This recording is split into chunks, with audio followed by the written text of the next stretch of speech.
Muy bien, muy buenas noches. Estamos entonces en la segunda parte.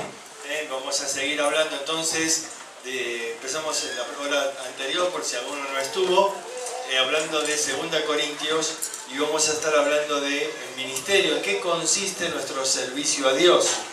Pueden abrir sus Biblias ahí en la segunda carta a los Corintios, y vamos a estar ayudándonos con un visual aquí. Vamos a estar hablando del ministerio y empezamos leyendo un versículo que estaba en 2 Corintios capítulo 4, versículo 1. Dice: por lo cual, teniendo nosotros este ministerio, según la misericordia que hemos recibido, no desmayamos. Ahora quisiera ver 3 aspectos de este ministerio. Entonces, el primero de ellos es el ministerio de consolación. Este está en el capítulo 1. Aquí en el capítulo 1, 10 veces va a repetir la palabra consolación. Si uno lee desde el versículo 3, dice: bendito sea Dios y Padre de nuestro Señor Jesucristo, Padre de misericordias y Dios de toda consolación, el cual nos consuela en todas nuestras tribulaciones, para que podamos también nosotros consolar a los que están en cualquier tribulación, por medio de la consolación con que nosotros somos consolados por Dios. Así que aquí va a estar hablando de que hay un ministerio que podemos tener consolando a otros, pero para esto primero necesitamos ser consolados. Muchas veces vivimos experiencias difíciles, pasamos por crisis, por enfermedad, por problemas, y hemos recibido la consolación de Dios. Y dice aquí que con la consolación con que hemos sido consolados, ahora podemos consolar a otros. Ahora, este ministerio de consolación tiene también 3 manifestaciones. ¿Para qué somos consolados? En primer lugar, dice para confortación. Fíjense en el capítulo 7, versículo 6. Dice: pero Dios, que consuela a los humildes, nos consoló con la venida de Tito. Si leemos el versículo 5, vamos a ver que Pablo estaba ahí atribulado, con conflictos, con temores. Él estaba pasando por circunstancias muy difíciles, pero dice que Dios lo consoló a través de una persona, Tito. Dios utiliza personas para consolar. Dios utiliza personas para que vengan a nuestro lado en esos momentos de angustia, en esos momentos difíciles. La palabra consolar en el griego tiene el concepto de alguien que viene a tu lado para sostenerte, para animarte, para ayudarte. El Espíritu Santo tiene ese nombre, consolador. Jesús dijo: yo os rogaré al Padre y os enviaré otro consolador. La palabra es un paracletos, alguien llamado a mi lado, para estar ahí fortaleciéndome cuando ya no tengo fuerzas. Pero aquí dice que Dios lo consoló, lo animó, lo confortó con la venida de Tito. A veces cuando uno está atravesando luchas en la vida, parece que se queda sin fuerzas. Esa palabra, y confortar, viene de dar fuerza. Uno transmite fuerza al otro al estar a su lado, al animarlo, al ayudarlo a pasar esa situación. Y entonces la primera razón, dice acá, es para confortación. En segundo lugar, para restauración. Capítulo 2, versículo 7. Dice: así que al contrario, vosotros más bien debéis perdonarle y consolarle, para que no sea consumido de demasiada tristeza. Ahora, nosotros en la hora anterior hemos visto la situación de este capítulo 2. ¿Se acuerdan? El muchacho que había pecado en el capítulo 5 de 1 Corintios. Y este muchacho había sido disciplinado, y entonces la tristeza, dice, que viene de la disciplina es buena, porque produce arrepentimiento. Pero la demasiada tristeza puede ser mala. Y por eso dice: ustedes deben ir a perdonarle y consolarle. ¿Cuántas veces hay personas que se apartan de Dios y que sufren las heridas del pecado? Personas que están ahí sufriendo las consecuencias de sus malas decisiones. ¿Y cuánta falta necesitan de un hermano que vaya a restaurarles? Ellos necesitan recibir perdón y también consolación. Claro, Pablo dice, la disciplina es buena porque produce tristeza y la tristeza arrepentimiento. Vamos a explicar sencillamente la disciplina. Aquí he visto un montón de niños, ¿no? La iglesia tiene futuro asegurado, ¿no es cierto? Hay muchos niños y cuando ellos tienen ahí 2 años son muy curiosos, quieren tocar todo y quieren experimentar todo y ven ese agujerito en la pared y dicen, ¿qué habrá en ese agujerito en la pared? Será enchufe. Y uno le dice, no toques, pero él no entiende, ¿por qué no tengo que tocar? ¿Por qué? Y la curiosidad puede más que la obediencia, insiste en tocar. Y entonces uno le dice 1 vez, 2, 3, pero te descuidas y ahí está. Y entonces alguien me enseñó que cuando no escuchan por este oído, escuchan por otro oído que está en la parte de atrás del cuerpo. Y las ondas llegan rápidamente al cerebro y le advierten al nene, no toque porque duele, ¿no? Porque uno le da. Y entonces la disciplina produjo tristeza. Produjo llanto. Y uno dice, ¿por qué? Porque yo le causé dolor, pero ese dolor es menor que el que recibiría como consecuencia de su desobediencia. Porque si finalmente mete el dedo en el enchufe, va a recibir un dolor mucho mayor. Y ves, Dios, dice Hebreos capítulo 12, al hijo que ama, ¿qué hace? Disciplina. Dios nos causa dolor a veces, porque es menor el dolor que Dios nos causa al dolor que tendríamos como consecuencia de la desobediencia, del pecado. Y la persona llora como el niño, pasa por tristeza, la disciplina produce tristeza, si no duele no es disciplina. Y entonces necesitamos ir a ese hermano que está sufriendo la disciplina de Dios, ¿para qué? Perdonarle y consolarle. Qué importante es que haya un ministerio de restauración. A veces somos muy rápidos diciendo sí, porque hay que disciplinar y que... Sí, pero también hay que restaurar, hay que tomar tiempo para ir y ayudar a la persona, porque la tristeza es buena, pero la demasiada tristeza puede ser mala. Y puede caer la persona en una angustia, en una depresión, puede pensar que ya no le sirve más a Dios. Y entonces dice acá, hay que consolar para restaurar al hermano, pero también para salvación. Dice el versículo 6 del capítulo 1, dice, pero si somos atribulados es para vuestra consolación y salvación. O si somos consolados es para vuestra consolación y salvación. ¿Por qué pone 2 veces consolación junto con salvación? Porque Dios muchas veces utiliza el dolor, la angustia, como un medio para que la persona busque a Cristo. Muchas veces vamos a predicar el Evangelio y hay personas que no quieren saber nada. Personas que tienen un corazón duro para Dios.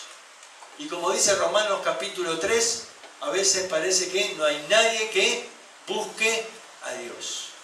Pero fíjense que dice el libro de Oseas, capítulo 5, dice ahí, en su angustia me buscarán. Oseas 5:15, en su angustia me buscarán. ¿Saben? A través de la angustia muchas personas llegan a conocer a Dios. Hay alguien que escribió, ¿no? Algunos son ateos hasta que el avión empieza a caer. Y ahí, ¡ay Dios mío, ayúdame! Pero como no eras ateo, ¿no? Es que en la angustia las personas buscan a Dios.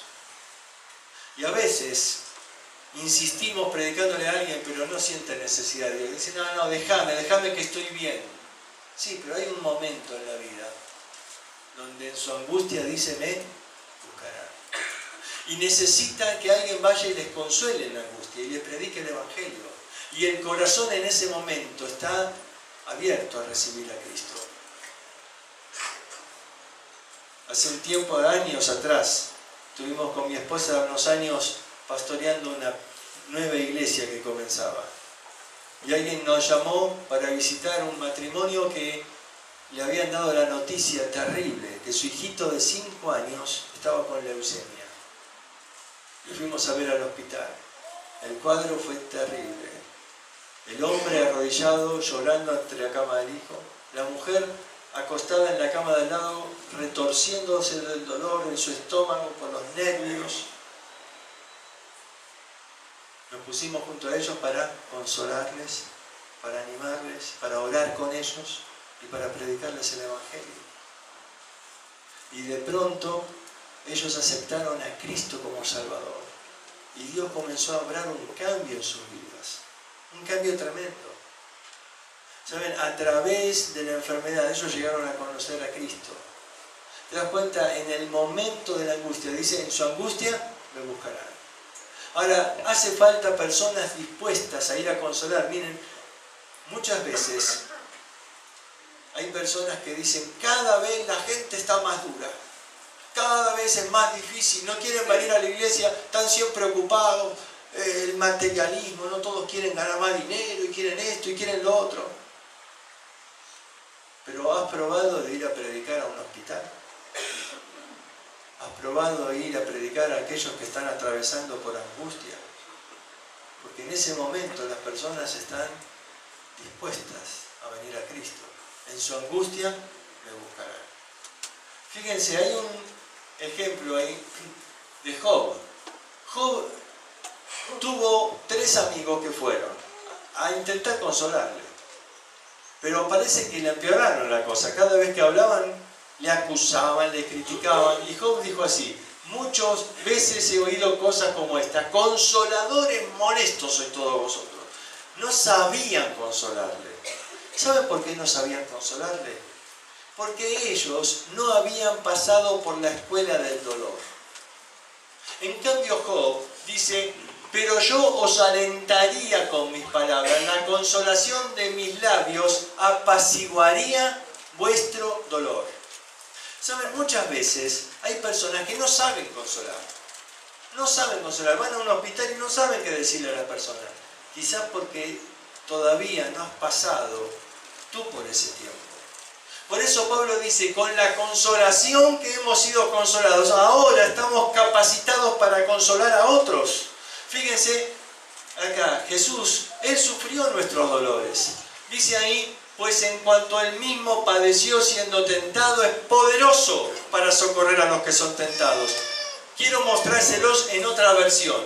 Dice así, pues habiendo pasado Él la prueba del sufrimiento, puede ayudar a los que la están pasando. Cristo puede consolarnos. Y dice ahí, Él mismo padeció, Él sufrió. Sufrió el desprecio, el abandono, el dolor físico. Sufrió todo. Él puede comprendernos y Él puede consolarnos. Esta es la manera en que Dios nos capacita para consolar a otros. Tenemos que pasar por la escuela para aprender a consolar. Y es una escuela que no nos gusta. Es la escuela del sufrimiento. Pero en ella Dios nos capacita para consolar a otros. Fíjense, esta mujer, Johnny, ella quedó cuadripléjica cuando tenía 17 años. Al principio luchó mucho con Dios. Entró en crisis con Dios. Pero ella entendió un día que Dios tenía un propósito para su vida sublime, tremendo. Y entonces ella dejó de luchar con Dios, fue consolada por Dios. Dios sanó su herida. Y entonces ella ahora es un instrumento para consolar a otros. Y tiene un ministerio tremendo con personas discapacitadas. Hace un par de años le agarró cáncer. Y ella, en lugar de quejarse contra Dios o enojarse, dijo, yo después de 43 años en esta silla aprendí a no protestarle al soberano. Lo que Él me quiera mandar, Él sabe por qué. Y dice, Dios está ampliando mi ministerio, porque antes podía ministrar a los discapacitados, ahora también puedo ayudar a los que tienen cáncer. Y cuando nos van a dar la quimio, reúno a las mujeres en el hospital y les digo, ¿por qué no oramos juntas? Y entonces les doy unas palabras, predico el Evangelio y oramos. Dios me usa, dice, para consolar a otros. ¿Ves? Fíjate, esta frase, esta se la robé a mi esposa. Pero ella dijo así una vez, dice, tu herida curada es tu plataforma para ayudar a otros. La herida de Johnny curada se convirtió en una plataforma. Jamás ella soñó en tener un ministerio de poder impactar a miles y miles de personas en el mundo entero. Pero ¿cuál fue su plataforma? Su silla de ruedas. Y dijo, con la consolación que yo he sido consolado, ahora puedo consolar a otros. Mira, hace un año atrás estaba hablando este mensaje en Paraguay. Y me llamó mucho la atención lo que un muchacho después compartió, en el momento de compartir. Él dijo así, este año pasado me dieron la terrible noticia de que yo tengo SIDA. Me puse mal y no había nadie a mi lado para consolarme en ese momento. Me llené de angustia, me agarró una depresión, quería morirme. Estuve sufriendo por un callejón en el que no veía salida. Tiempo después él aceptó a Cristo, vino a la iglesia y estuvo ahí en ese campamento. Y cuando escuchó este mensaje dijo, ya sé lo que puedo hacer para Dios. Voy a ir a ese hospital y voy a ponerme ahí justo para ayudar a aquellos jóvenes como yo, que van a escuchar de parte del médico la terrible noticia de que ellos también tienen SIDA. Y yo voy a estar al lado de ellos para consolarlos y para predicarles el Evangelio. Con la consolación que él fue consolado, él ahora quería consolar a otros. ¿Saben? Él dijo, yo ahora encontré un propósito para mi vida. Tuve que pasar por esa escuela del sufrimiento. Yo sé lo que es pasar por esa información y no tener a nadie. Yo quiero estar ahí, dice. Y él entendió que ese era su ministerio y hasta el día de hoy lo está haciendo. Con un grupo de hermanos de esa iglesia, el ministerio de ellos es ir a predicar el Evangelio a los jóvenes en ese hospital, donde les informan la terrible noticia de que tienen SIDA. Una noticia que va a cambiar todas sus vidas. Pero ellos van con otra noticia. Hay esperanza en Cristo. Así que aquí tenemos el ministerio de consolación, pero también un ministerio de glorificación. Este está en el capítulo 3. Dice, nuestras cartas sois vosotros, escritas en nuestros corazones, conocidas y leídas por todos los hombres. Miren, Dios quiere que tu vida sea una carta leída por todos. Quizás la gente en el mundo no va a leer 2 Corintios, pero puede leer tu vida. Tu vida tiene que ser un mensaje. Tu vida tiene que ser un mensaje. Mira, la semana pasada estaba en el campamento ahí de Palabra de Vida y el último día hay un momento de compartir. A mí me llamó la atención cuántos jovencitos de 13, 14 años compartían de que sus padres se habían peleado, de que se separaron, o que mi papá le pegó a mamá, y que yo no sabía qué hacer, y estaba angustiado, y me fui a refugiar en las drogas. Otra chica compartió de que en el colegio le hacía bullying, se burlaban de ella, y que entonces comencé a practicar la bulimia, ¿no? Para tratar de adelgazar. Y otra compartió, y otro muchacho, y decía, tanta necesidad de jóvenes que se sienten angustiados y no encuentran ayuda en ese momento. No encuentran ayuda de alguien que entienda el dolor por el que están pasando. Y cuando no llegamos a tiempo, algunos de ellos llegan hasta el punto terrible de suicidarse. Y es terrible. Y es terrible la cantidad de suicidios que hay aquí en Chile. De jóvenes que en su desesperación buscan esa salida. Y tenemos que llegar a tiempo con ese ministerio de consolación para traer consolación a sus vidas, para traer ánimo. Y uno dice, pero ellos no leen la Biblia. No, pero pueden ver que tu vida tiene un mensaje diferente. Ellos tienen que leer en tu vida que hay posibilidad de una vida diferente. Que se puede ser feliz con Cristo. que hay esperanza y se puede vencer el pecado. Pero tenemos que darnos a conocer. Dice ahí, nuestras cartas sois vosotros. Y va a decir después, en el mismo capítulo 3, pero más adelante al finalizar, dice el versículo 18, por tanto nosotros todos, mirando a cara descubierta como en un espejo la gloria del Señor, somos transformados de gloria en gloria en la misma imagen como por el Espíritu del Señor. Este versículo está diciendo que nosotros estamos mirando y somos transformados de gloria en gloria conforme a la imagen.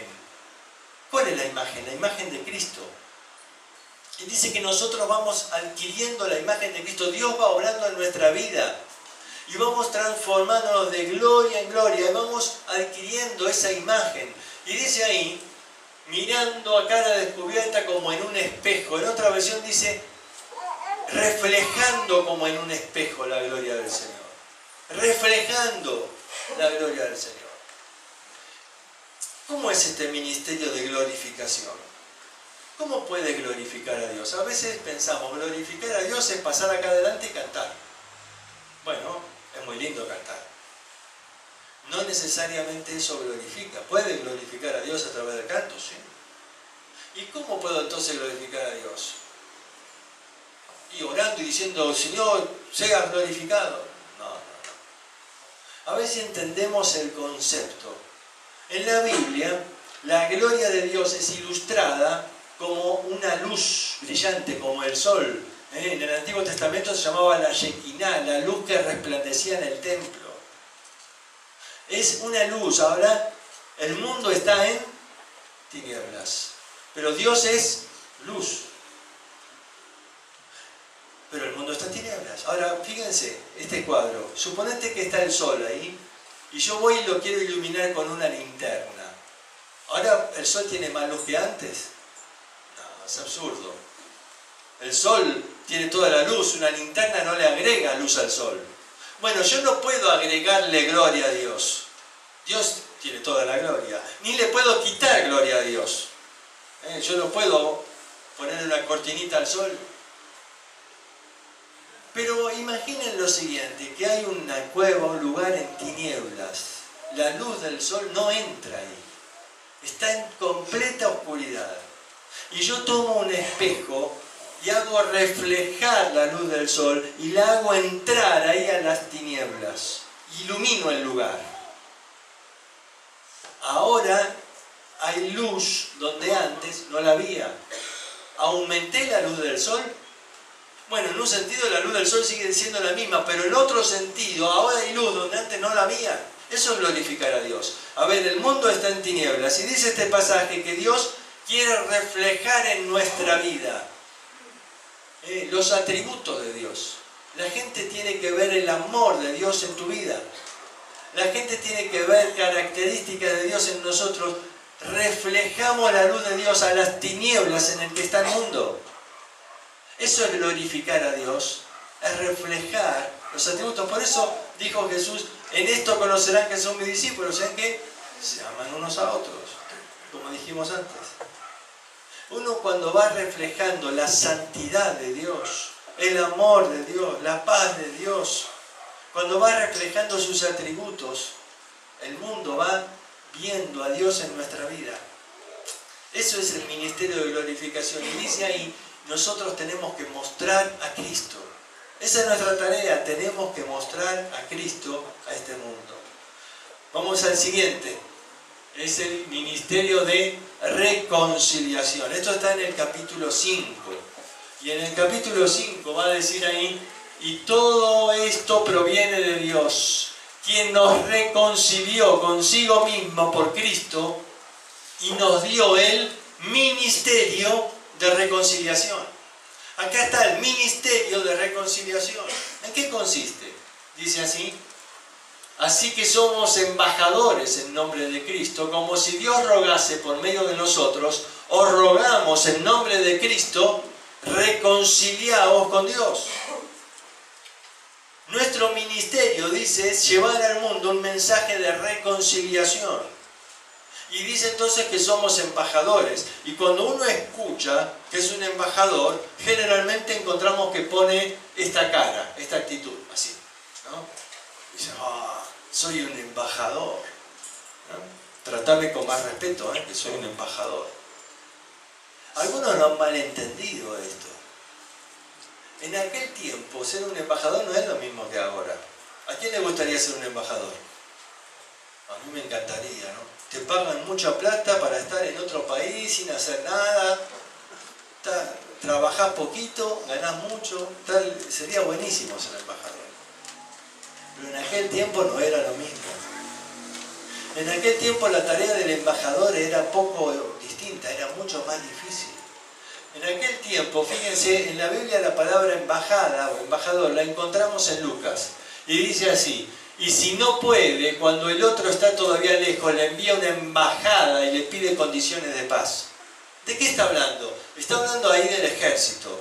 Dice, si viene uno con 20.000 y tú tienes 10.000, y dices, estos nos matan, así que ¿qué haces? Le envío un embajador. Y él va pidiendo, rogando que hagan la paz, que hagan la paz.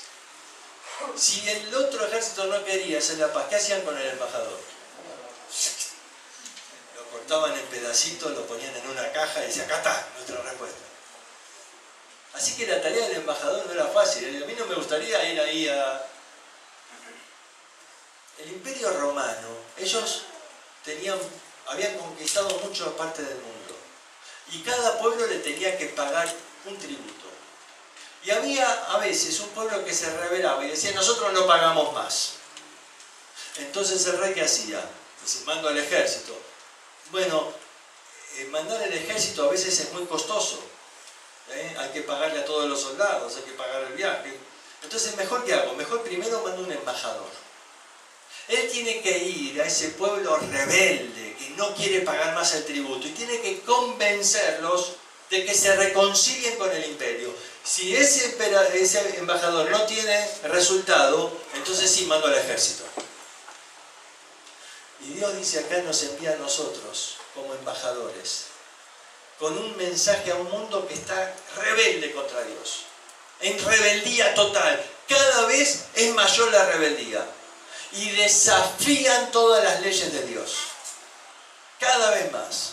Y Dios dice que creó al hombre y a la mujer y que Dios instituyó el matrimonio y dice, no, ahora se puede casar un hombre con otro hombre, no importa, está todo bien. Desafían todo lo que Dios estableció. Cada vez más. Y ahora están en mi país legalizando el aborto y quién se sabe todas las cosas que van a seguir haciendo. El hombre está en total rebeldía contra Dios. No quieren las leyes de Dios. Quieren negar a Dios. Quieren sacar a Dios de sus vidas. Y así está el mundo como está. Pero Dios nos envía como embajadores con un mensaje, que se reconcilien con Dios. Ahora, después de nosotros, ¿qué le queda a Dios mandar? El juicio. Y la Biblia dice en Apocalipsis que vendrá un juicio a este mundo. Pero antes nos envía a nosotros con un ministerio, dice Pablo. ¿Cuál es ese ministerio? El ministerio de la reconciliación. Porque dice que Él no quiere que nadie perezca, sino que todos procedan al arrepentimiento. Y Él nos envía con un mensaje de reconciliación, de que ese hombre rebelde haga la paz con Dios. A veces no nos van a tratar bien. A muchos de estos mensajeros el mundo ha matado y ha perseguido. Somos embajadores, ¿entienden? Estamos en campo del enemigo. Estamos tratando personas rebeldes. Por eso Pablo dice ahí, os rogamos. No dice, les mando que se arrepientan. No, no estamos en condiciones de mandar. Porque estamos hablando a gente rebelde y está en peligro nuestra vida y les vamos mostrando el amor de Dios. Esa es nuestra misión. Un día Dios mandará su juicio, pero hoy nos manda a nosotros para mostrarles el amor de Dios y dice, os rogamos como si Dios les rogase por medio de nosotros, reconciliados con Dios. ¿Por qué? Porque Cristo ya pagó el pecado. Él ya hizo la paz, no fuera posible. Él ya pagó el precio. Ahora solo te toca a ti aceptar ese mensaje de la reconciliación. Saben, en aquel tiempo, si había dos personas ahí peleadas, porque por ejemplo, uno le compró un campo al otro, pero nunca se lo pagó. Y el otro dice, me estafaste. Y entonces a veces querían reconciliarse, iban al sacerdote, iban al templo. Y el sacerdote ponía la mano sobre los dos. Y el sacerdote salía como fiador. Y decía, lo que él no te puede pagar, yo lo pago. Y Job dice, yo no tengo un fiador que me haga la paz delante de Dios. Claro, Job todavía no conocía a Cristo, pero muchos años después, Cristo vino y Él es nuestro fiador. Es decir, Él pone la mano sobre Dios porque es Dios y sobre el hombre porque fue hombre y nos reconcilió. Y le dijo a Dios, Padre, yo sé que Daniel no puede pagar su deuda, porque tendría que ir al infierno por la eternidad y aún así no puede pagar el pecado, pero yo lo pago por él. Y entonces fue a aquella cruz y sufrió el mismo infierno en esa cruz, porque fue abandonado por Dios y sufrió la carga del pecado que le quebrantó, que le hizo en Getsemaní sudar gotas de sangre. Él estaba ahí pagando mi deuda. Él fue el que me reconcilió con Dios. Y entonces, una vez que me reconcilió, yo estoy en deuda con Él. Yo le digo, pero Señor, ¿por qué pagaste mi deuda? ¿Por qué sufriste tanto por mí? Porque te amaba. ¿Hay algo que pueda hacer por ti? Claro, claro que sí. Hay muchos allá afuera que están condenados, tan condenados como tú estabas condenado. Y yo quiero que vayas con un mensaje de reconciliación. Que vayas y les digas que yo también pagué el precio por ellos y que pueden hacer la paz con Dios, pueden dejar de estar en enemistad con Dios, que Cristo ya pagó. Ese es el mensaje. Y Pablo dice ahí, este es el ministerio que el Señor nos dio. Es el ministerio de la reconciliación. ¿Te das cuenta? Tenemos un privilegio enorme de ser embajadores de Cristo. No es por el pago, no es por el honor, es por el privilegio de servir a aquel que nos amó, aquel que nos rescató, que pagó el precio por mí y que hoy me da el privilegio de poder servirle en gratitud a todo lo que hizo por mí. ¿Has entendido un poquito más lo que es el ministerio? Habría más cosas que Pablo dice acá del ministerio, lo que no hay más es tiempo. Pero creo que para un día tuvimos suficiente.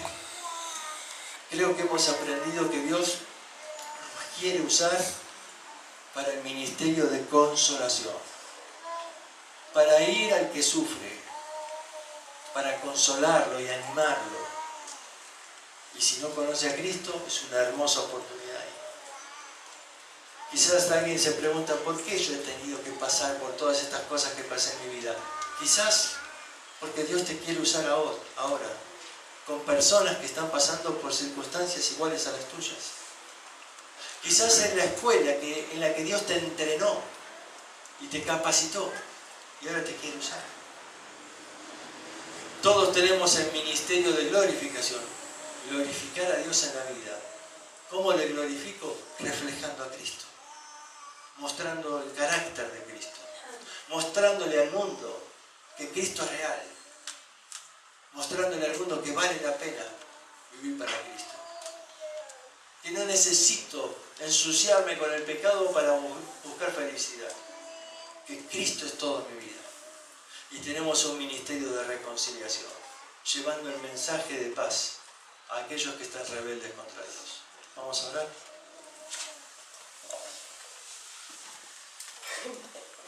Señor, te agradecemos por el privilegio enorme que nos da de servirte. Y rogamos, Señor, que tú nos uses para llevar tu mensaje de amor a muchos que hoy están necesitados. Y Señor, te ruego que si alguien aquí todavía no se ha reconciliado contigo, que hoy mismo pueda entender que Cristo ya pagó el precio por cada uno de nosotros y que en aquella cruz derramó su sangre para limpiarnos de todo pecado. Te lo rogamos en el nombre de nuestro amado Salvador.